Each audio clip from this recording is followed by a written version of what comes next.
中國的印鈔機今年簡直是開到最大馬力在狂飆，真的不誇張。我看到今年的數據那一刻，心裡只有4個字，有點嚇人。你可能以為中國經濟今年有點回暖，表面上看確實跑了 5% 的 GDP 增速。按現在全球經濟都在半癱瘓的狀態來說，5% 聽上去已經算漂亮。但是問題來了，重點不是 GDP 跑得多快，而是錢印的有多狠。今年中國的 M2 增速直接幹到了 8% 以上。對，你沒看錯，是800分號加。什麼意思？ GDP 漲 5%， 錢印 8%。經濟沒變那麼大，但貨幣量瘋狂擴張。你可以想象，一個60平方的房子硬塞進去100個人，你覺得會發生什麼？不是擠爆，是先悶死。這就是當下中國經濟的真實寫照，表面繁榮，裡頭缺氧。對比一下，你就知道中國到底有多狠。你看看人家美國、日本，雖然表面上經濟也不咋地，但他們的央行一個比一個淡定，完全不像我們這樣開足馬力往外放錢。美國這邊 M2 增速才 3.9%， 穩穩的，像個有自律的健身男，不急不躁。日本更誇張 ，M2 增速只有 1.6%， 冷靜的跟冬天的海水一樣，紋絲不動。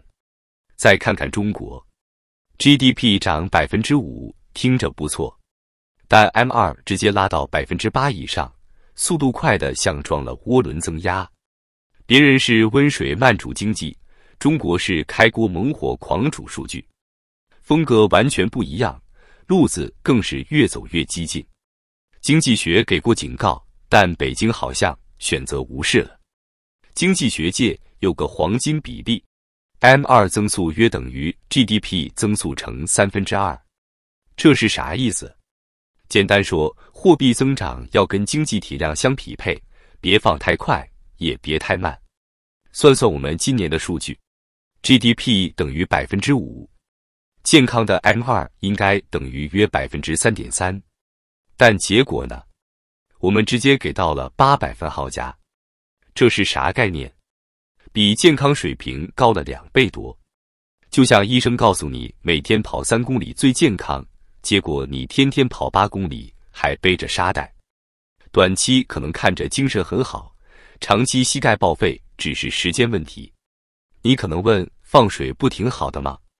銀行有錢，企業有錢，投資多一點，消費好一點。真的嗎？我們一步一步拆給你看。一、資產泡沫不可避免，錢變多，但好資產沒變多。房子數量沒增加1倍，土地沒增加1倍，股票價值沒增加1倍，但錢卻多了那麼多。結果就是資產價格被硬生生吹起來。可現在房市下行，股市疲軟，這種吹不起來又不敢破的局面更危險。積壓的泡沫隨時可能爆裂。2、通脹風險被悄悄推遲。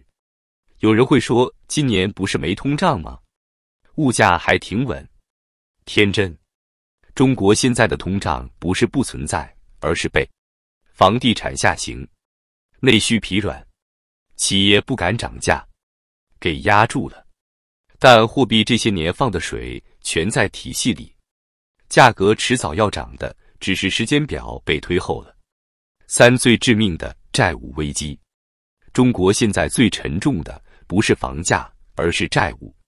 地方政府舉債幾十萬億，國企貸款越來越多，民企靠貸款續命，房企還在償還舊賬，銀行壓力巨大。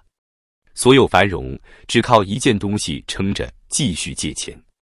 可問題來了，借到什麼時候？借給誰？誰來還？沒有人回答得了。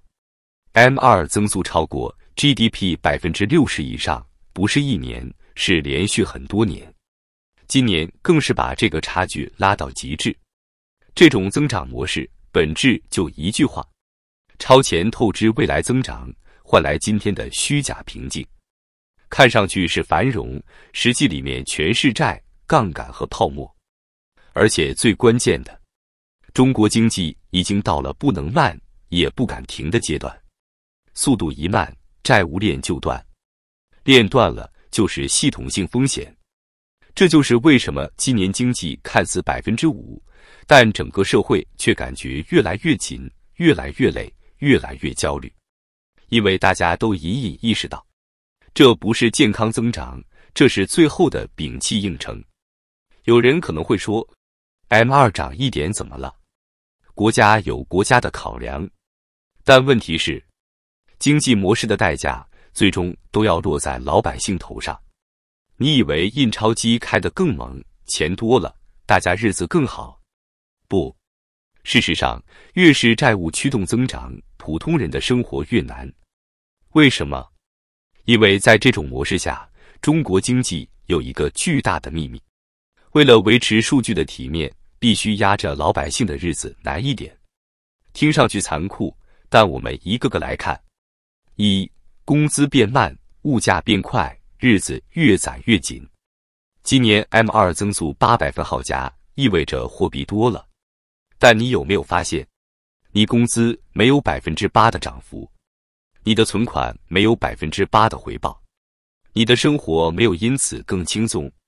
反而，房租漲，醫療漲，教育漲，失業多，生意難做，錢越來越不值錢。這是為什麼？因為貨幣擴張最先被誰拿走了？政府債務、國企融資、房地產續命、地方城投輸血，等錢流到老百姓手裡，早就被大玩家吸乾了。這就是典型的金字塔式通脹，頂端的人先用便宜錢享受紅利，底層的人最後接盤高物價。說白了，中國人的人生在為債務買單。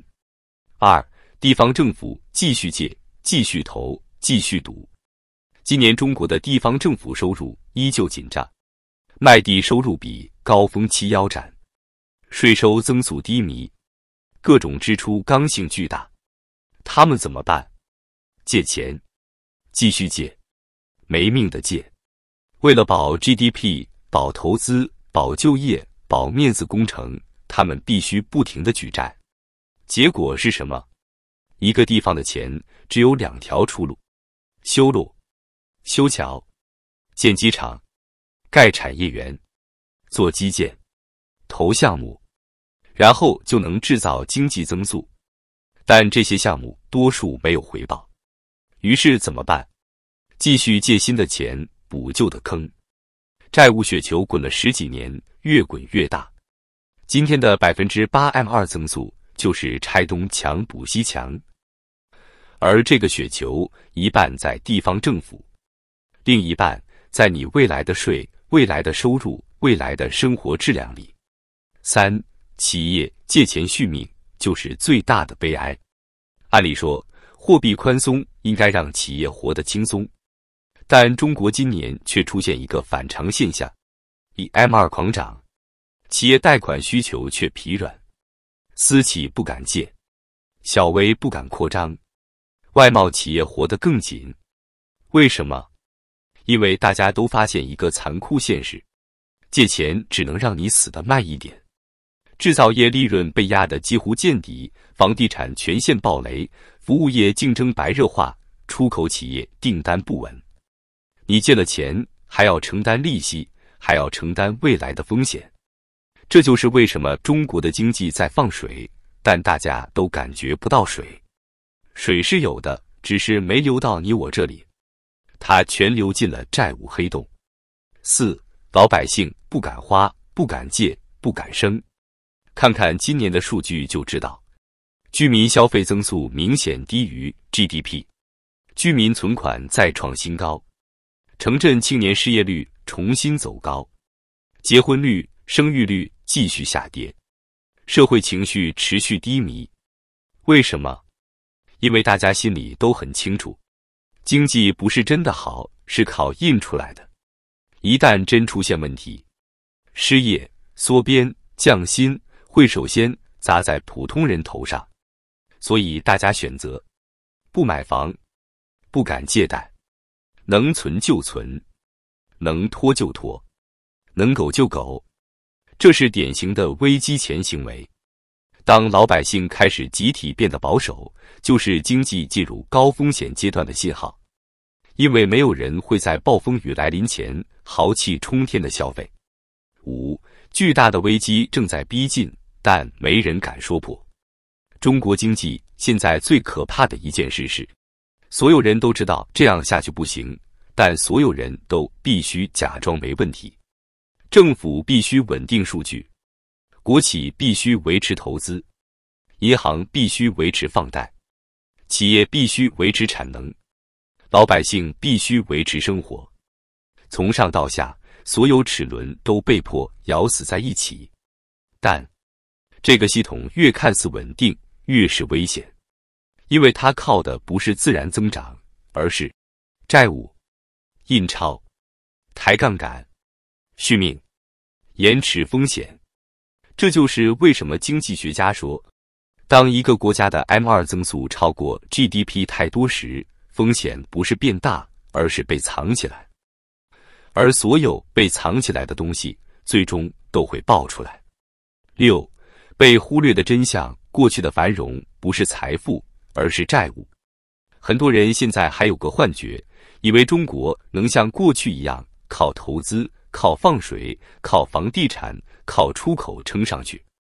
但時代變了，人口下降，房價見頂，產業外遷，全球供應鏈重組，地方債務壓頂，消費疲弱，外資撤離，企業不敢擴張。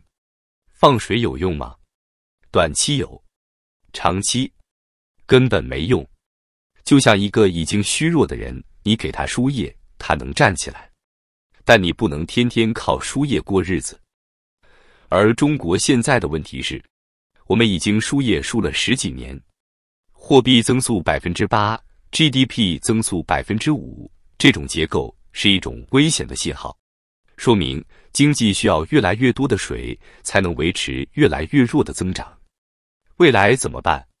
繼續放水，再放水，然後總有一天系統承受不住。這不是危言聳聽，這是經濟規律。你可以回顧歷史，日本泡沫破裂前M2 增速遠高於 GDP， 韓國97年危機前，企業瘋狂加槓桿，美國次貸危機前，貨幣比經濟漲得更快。每次都是一樣的，繁榮建立在債務之上時，結局只有一個，代價必然極其慘痛。而現在的中國，很不幸，正沿着同一條軌跡前進。你可能看不到爆雷的那一天，但你肯定能看到，生活越來越累，儲蓄越來越薄，機會越來越少，收入越來越慢，不安越來越多，整個社會越來越沉重。這就是債務經濟的真實代價，不是一夜崩盤，而是慢慢壓住每一個人的未來。貨幣可以印，債務可以加，數據可以修飾，但有一樣東西無法偽裝。當14億人的信心開始消失，經濟的崩裂才剛剛開始。8% 的 M2 對 5% 的 GDP 不是繁榮，是最後的喧囂，也是風暴來臨的前奏。